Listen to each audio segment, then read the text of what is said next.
Ézéchiel chapitre 40. La 25e année de notre captivité, au commencement de l'année, le 10e jour du mois, 14 ans après la ruine de la ville, en ce même jour, la main de l'Éternel fut sur moi, et il me transporta dans le pays d'Israël. Il m'y transporta dans des visions divines et me déposa sur une montagne très élevée, où se trouvait au midi comme une ville construite.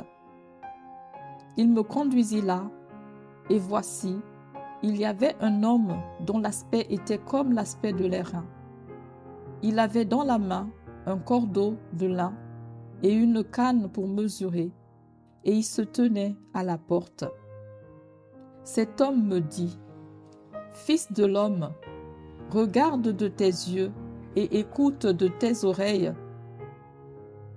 Applique ton attention à toutes les choses que je te montrerai, car tu as été amené ici afin que je te les montre. Fais connaître à la maison d'Israël tout ce que tu verras. Voici, un mur extérieur entourait la maison de tous côtés. Dans la main de l'homme était une canne de 6 coudées pour mesurer, chaque coudée ayant un palme de plus que la coudée ordinaire. Il mesura la largeur du mur, qui était d'une canne, et la hauteur, qui était d'une canne. Il alla vers la porte orientale, et il en monta les degrés. Il mesura le seuil de la porte, qui avait une canne en largeur, et l'autre seuil, qui avait une canne en largeur. Chaque chambre était longue d'une canne et large d'une canne. Il y avait entre les chambres un espace de 5 coudées. Le seuil de la porte, près du vestibule de la porte, à l'intérieur, avait une canne. Il mesura le vestibule de la porte à l'intérieur. Il avait une canne. Il mesura le vestibule de la porte. Il avait 8 coudées et ses poteaux en avaient 2. Le vestibule de la porte était en dedans. Les chambres de la porte orientale étaient au nombre de 3 d'un côté et de 3 de l'autre. Toutes les 3 avaient la même mesure et les poteaux de chaque côté avaient aussi la même mesure. Il mesura la largeur de l'ouverture de la porte, qui était de 10 coudées, et la hauteur de la porte, qui était de 13 coudées. Il y avait devant les chambres un espace d'une coudée de chaque côté et d'autre.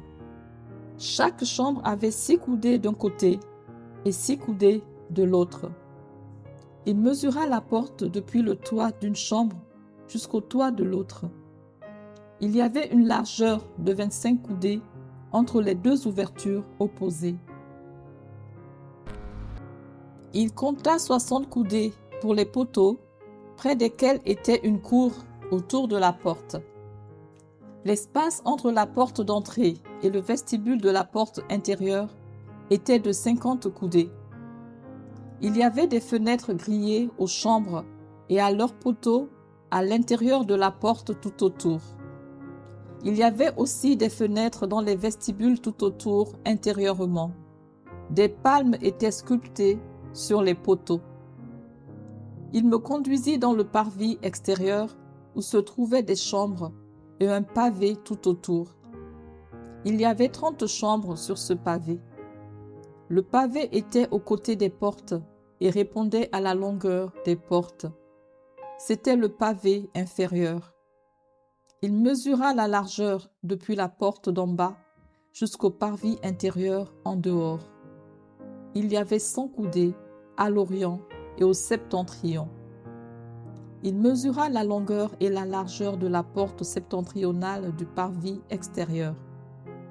Ces chambres, au nombre de 3 d'un côté et de 3 de l'autre, ses poteaux et ses vestibules avaient la même mesure que la première porte, 50 coudées en longueur et 25 coudées en largeur. Ses fenêtres, son vestibule, ses palmes avait la même mesure que la porte orientale. On y montait par 7 degrés, devant lesquels était son vestibule. Il y avait une porte au parvis intérieur, vis-à-vis de la porte septentrionale et vis-à-vis de la porte orientale. Il mesura d'une porte à l'autre 100 coudées. Il me conduisit du côté du midi, où se trouvait la porte méridionale. Il en mesura les poteaux et les vestibules, qui avaient la même mesure. Cette porte et ses vestibules avaient des fenêtres tout autour, comme les autres fenêtres, 50 coudées en longueur et 25 coudées en largeur. On y montait par 7 degrés, devant lesquels était son vestibule. Il y avait de chaque côté des palmes sur ses poteaux. Le parvis intérieur avait une porte du côté du midi. Il mesura d'une porte à l'autre au midi 100 coudées. Il me conduisit dans le parvis intérieur, par la porte du midi. Il mesura la porte du midi, qui avait la même mesure. Ses chambres, ses poteaux et ses vestibules avaient la même mesure. Cette porte et ses vestibules avaient des fenêtres tout autour, 50 coudées en longueur et 25 coudées en largeur. Il y avait tout autour des vestibules de 25 coudées de longueur et de 5 de largeur. Les vestibules de la porte aboutissaient au parvis extérieur. Il y avait des palmes sur ces poteaux et 8 degrés pour y monter. Il me conduisit dans le parvis intérieur, par l'entrée orientale. Il mesura la porte qui avait la même mesure. Ses chambres, ses poteaux et ses vestibules avaient la même mesure. Cette porte et ses vestibules avaient des fenêtres tout autour, 50 coudées en longueur et 25 coudées en largeur. Ces vestibules aboutissaient au parvis extérieur. Il y avait de chaque côté des palmes sur ces poteaux et 8 degrés pour y monter. Il me conduisit vers la porte septentrionale. Il la mesura et trouva la même mesure, ainsi qu'à ses chambres, à ses poteaux et à ses vestibules. Elle avait des fenêtres tout autour, 50 coudées en longueur et 25 coudées en largeur. Ces vestibules aboutissaient au parvis extérieur. Il y avait de chaque côté des palmes sur ces poteaux et 8 degrés pour y monter. Il y avait une chambre qui s'ouvrait vers les poteaux des portes et où l'on devait laver les holocaustes. Dans le vestibule de la porte se trouvaient de chaque côté 2 tables sur lesquelles on devait égorger l'holocauste, le sacrifice d'expiation et le sacrifice de culpabilité. À l'un des côtés extérieurs par où l'on montait, à l'entrée de la porte septentrionale, il y avait 2 tables. Et à l'autre côté, vers le vestibule de la porte, il y avait 2 tables. Il se trouvait ainsi, aux côtés de la porte, 4 tables d'une part et 4 tables de l'autre, en tout 8 tables sur lesquelles on devait égorger les victimes. Il y avait encore pour les holocaustes 4 tables en pierre de taille, longues d'une coudée et demie, larges d'une coudée et demie et hautes d'une coudée. On devait mettre sur ces tables les instruments avec lesquels on égorgeait les victimes pour les holocaustes et pour les autres sacrifices. Des rebords de 4 doigts étaient adaptés à la maison tout autour, et la chair des sacrifices devait être mise sur les tables. En dehors de la porte intérieure, il y avait des chambres pour les chantres dans le parvis intérieur. L'une était à côté de la porte septentrionale et avait la face au midi. L'autre était à côté de la porte orientale et avait la face au septentrion. Il me dit, « Cette chambre, dont la face est au midi, est pour les sacrificateurs qui ont la garde de la maison. Et la chambre dont la face est au septentrion est pour les sacrificateurs qui ont la garde de l'autel. »